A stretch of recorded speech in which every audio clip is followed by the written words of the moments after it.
Mereka hadir ke dunia ini tanpa memiliki pilihan untuk hidup normal.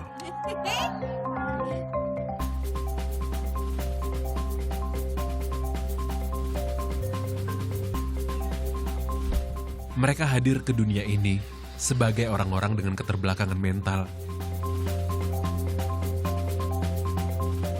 Namaku Eko Mulyadi. Sejak 2 tahun lalu, warga desa memanggilku Pak Lurah. Aku tinggal di desa Karangpatihan, Kabupaten Ponorogo, Jawa Timur.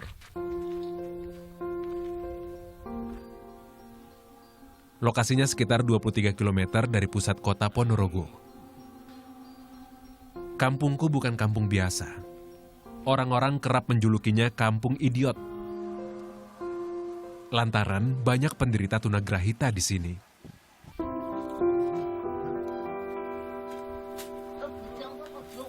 Pernah, satu masa aku mencari informasi. Dari 1,3 juta penderita tunagrahita di Indonesia, penyebaran paling banyak ada di Kabupaten Ponorogo. Lebih dari 500 penderitanya tinggal di 5 desa, yang lokasinya tak begitu jauh dengan desaku.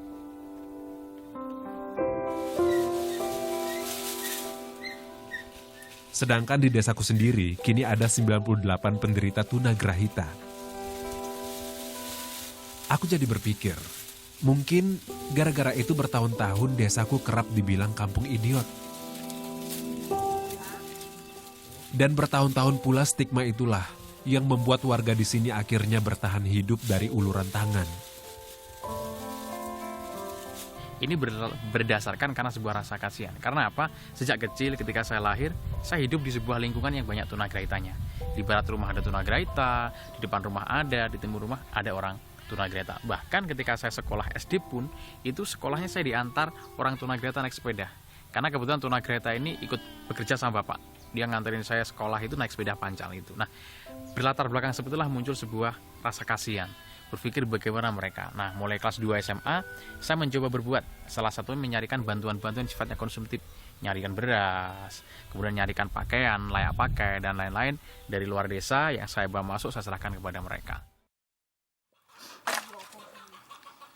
Sudah rahasia umum, orang dengan keterbelakangan mental atau tunagrahita kerap dicap aib atau kutukan di masyarakat.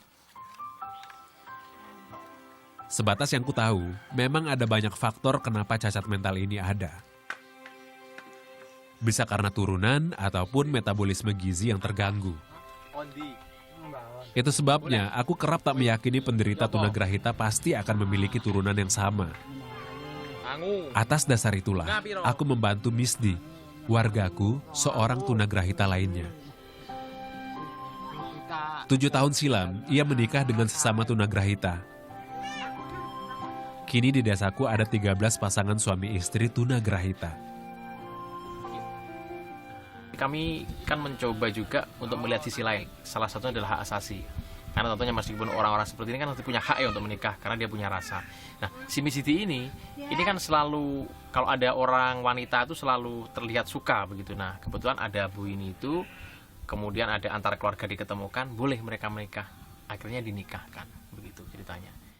Orang kok nyemplungi. Kan, beras. Ada sedikit kekhawatiran akan kelangsungan hidup rumah tangga mereka. Utangnya permen loh, nanti dikasih permen loh. Maka secara berkala kami memantau kehidupan mereka. Es bikin pilek. Kesehatannya kita pantau, ke dokter pun kita antar. Bahkan USG ke dokter juga kita antar. Kemudian gizinya kita penuhi. Kemudian begitu lahir juga demikian, kelahirannya kita dampingi terus, anaknya yang masih bayi juga dampingi, ibunya ini dilatih bagaimana mengurus bayinya, kemudian anaknya kan terus tumbuh besar, gizi terus kita suplai, alhamdulillah anaknya juga normal. Berarti pernikahan Miss Siti ini sebagai bentuk untuk membuktikan, memberi jawaban kepada mereka yang mengatakan bahwa jangan sampai tunagrahita menikah, khawatir anaknya tunagrahita, ternyata enggak.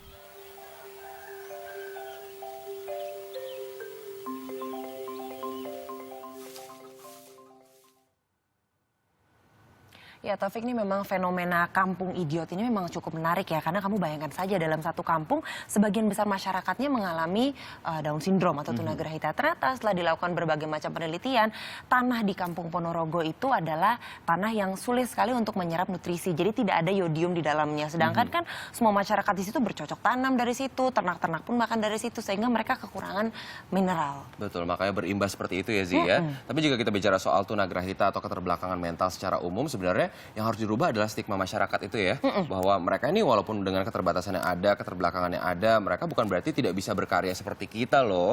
Ya kan? Karena terbukti nih, beberapa saat yang lalu di Olimpiade spesial yang diadakan di Los Angeles, Amerika Serikat, Indonesia sendiri kirim banyak sekali atlet tunagrahita loh. Oh ya? Ya, jadi kita mengirimkan 42 atlet tunagrahita yang berasal dari 13 provinsi di Indonesia. Wow, jadi sebetulnya tunagrahita itu tidak boleh kita musuhi, tapi justru harus dirangkul. Harus dirangkul, betul sekali.